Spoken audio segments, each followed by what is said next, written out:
Merhabalar arkadaşlar, kanalıma mutfağıma hoş geldiniz. Bugün sadece 2 bezeyle çok kolay kat kat ayrılan börek tarifi videosu hazırladım. Pratik ve lezzetli böreğimizin buyurun lafı hiç uzatmadan hemen yapım aşamasına geçelim. Böreğimin hamuru için derin yoğurma kasesine 2 su bardağı ılık suyumu ekliyorum. Kullandığım su bardağı ölçüsü 200 milimlik klasik su bardağı. 1 tatlı kaşığı dolusu tuz ekliyorum. Tuzu tabii ki kendi damak tadınıza göre azaltabilir, çoğaltabilirsiniz. 2 yemek kaşığı sıvı yağ ekliyorum. Malzemelerimin güzelce karışımını sağlıyorum. Unumu da yavaş yavaş ekliyorum. Un her zamanki gibi böreklerde çok amaçlı özel baklavalık böreklik un kullanıyorum. Arnavut böreklerinde özellikle suyumuzun sıcaklığı çok önemlidir. El yakmayacak, sıcaklıklı olmasına özen gösterelim. Unumuzun da miktarı çok önemli. Çok un eklemeyelim. Yavaş yavaş ekleyerek kıvam alana kadar yoğurmaya devam edelim. Hamurumuzun orta yumuşaklıkta olana kadar un eklemesi yaptım. Gördüğünüz gibi bu yumuşaklıkta olması yeterli. Ele yapışmayan orta yumuşaklıkta hamur elde ettim. Yoğurma kasemde biraz toparlayana kadar yoğurduktan sonra tezgahımda da güzelce özleşmesini sağlıyorum hamurumun. 1-2 dakika tezgahımda aralıksız olacak şekilde hamurum özleşene kadar güzelce yoğurdum. Hamurumu ortadan ikiye kesiyorum. Bezelerimi yuvarlayarak şekilliyorum. Bezeleri avucumun içiyle güzelce yuvarlıyorum. Servis tabağına alıp üzerine buzdolabı poşetiyle kapatıp yaklaşık 15 dakika kadar kenarda dinlenmeye alıyorum. Baharat açılım için sonrasında 15 dakika dinlendirirseniz bezelerinizi daha kolaylıkla açabilirsiniz. 15 dakika dinlendirmiş olduğum bezemi ilk başta bolca unluyorum ve sonrasıyla oklavayla açabildiğim kadar açıyorum. Hamurumu da gördüğünüz gibi yeterince yumuşak olduğu için oklavayla çok rahat büyütebiliyorum. Yeterince büyütmüş olduğum hamurumu artık oklavama sararak büyütebildiğim kadar büyüteceğim. Çok ince açmayalım, çok da kalın olmamasına özen göstererek oklavayla açabildiğimiz kadar açalım. Hamurumu açmaya devam ederken ben de sizlere küçük bir hatırlatma yapmak istiyorum. Kanalıma hala abone değilseniz abone olmayı, daha güzel tariflerden haberdar olmak için zil sesini açmayı unutmayın. Bu sayede başka güzel yeni tariflerimden anında haberdar olabilirsiniz. Yufkamı yeterince büyüttükten sonra ortasına tabağımı koyuyorum. Kenarlarından da kesme aparatımla 8 parçaya böleceğim. Dilerseniz bıçak yardımıyla da kesme işlemini yapabilirsiniz. 8 parçaya bölmüş olduğum hamurumun üzerine yağlamak için 150 gram eritilmiş tereyağımın içine yarım çay bardağı sıvı yağ ekliyorum ve bezemin üzerine güzelce bol olacak şekilde yağlıyorum. Yufkamızı yağlama işleminde çok soğuk yağla yapmamaya özen gösterelim. Yağımız ılık olursa hamurumuz daha güzel dinlenmiş olacaktır. Her yerini bolca yağlamaya özen gösterelim. Yufkanın her yerini güzelce yağladıktan sonra kesmiş olduğumuz kenarları içeriye doğru katlıyorum. Üst üste katlamış olduğumuz hamurların kenarlarında boşluk olan yerleri de çekerek düzeltelim. Hamurun da zaten kıvamını görüyorsunuz. Çektikçe çok rahat uzayan bir hamur oldu. Hamur ne kadar yumuşak, esnek olursa böreğiniz de o kadar güzel kıvamlı olur. Aksi halde eğer esnek bir hamur yapmazsanız böreğiniz sert olur. Kenarlarını üst üste koyarak kenar kısımlarında da çekiştirerek bu işlemi yaparak ilk yufkamı hazırlıyorum. İkinci yufkamı da aynı işlem yaparak hazırlayacağım. Tabii ki sizlere çok fazla sıkmamak adına o yufkayı göstermeyeceğim. Yine ikinci yufkayı da aynı şekilde işlemle yaparak devam edeceğiz. İlk hazırlamış olduğum hamuru yağlamış olduğumuz servis tabağına alıyoruz. Sonrasında alırken hamurumuzun servis tabağına yapışmaması için çok az yağlamayı ihmal etmeyin. İki yufkamı da aynı işlemle hazırladım. Üzerine buzdolabı poşeti kapatarak en az 1 saat dinlenmeye alıyorum. Hamurum dinlenirken ben de bu arada iç harcını hazırlıyorum. İç harcımız için yaklaşık 400 gram kadar kıymayı yağsız tavama alıyorum. Rengi dönüp suyunu çekene kadar kıymamı kavuracağım ve sonrasında soğanını, sıvı yağını malzemelerini ekleyeceğim.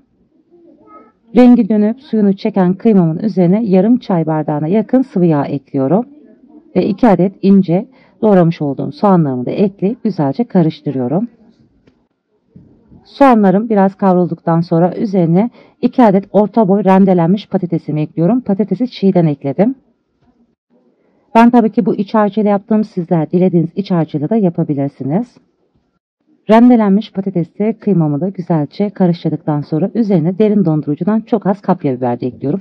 Eklemek zorunda değilsiniz. Kapya biberi de biraz renk versin diye kullandım.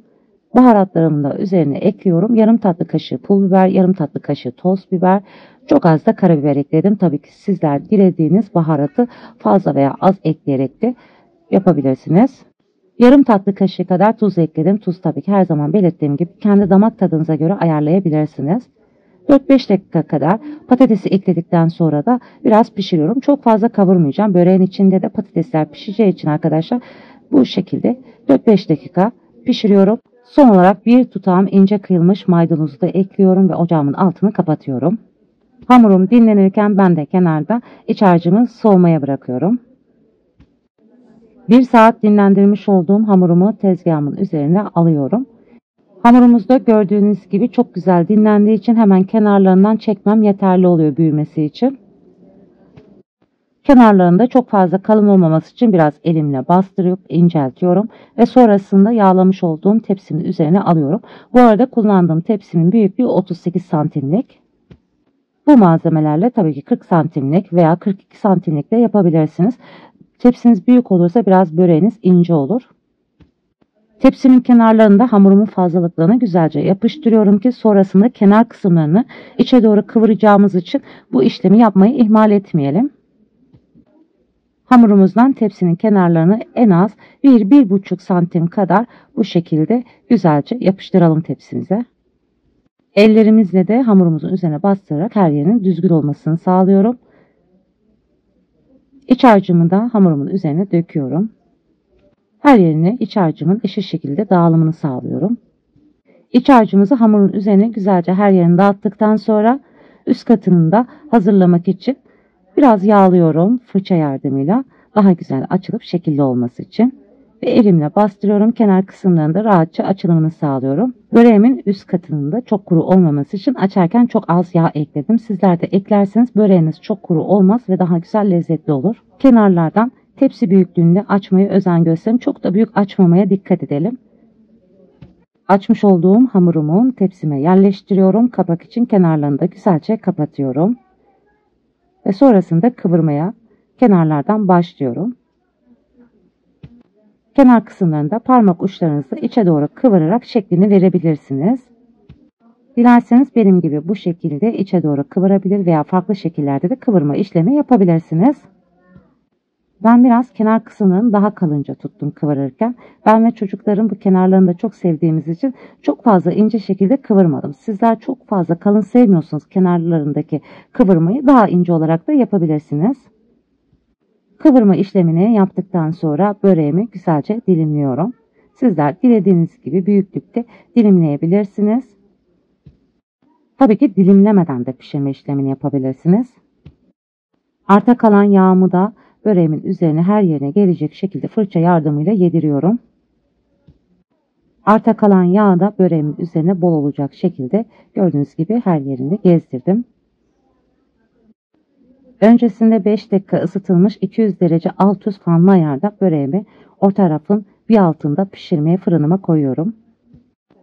Böreğim ilk önce kızarana kadar 200 derece alt üst fanlı ayarda pişirme yapıyorum. Ve sonrasında biraz kızardıktan sonra böreğimin içi çekmesi için de 180 derecede pişirme yaparak toplamda 45 dakika kadar zamanda böreğimi pişirdim. Tabii ki sizlerin fırınıza göre bu süre değişebilir. Böreğim fırından çıktı. Hemen sizlere o çıtır sesini de dinletmek istiyorum.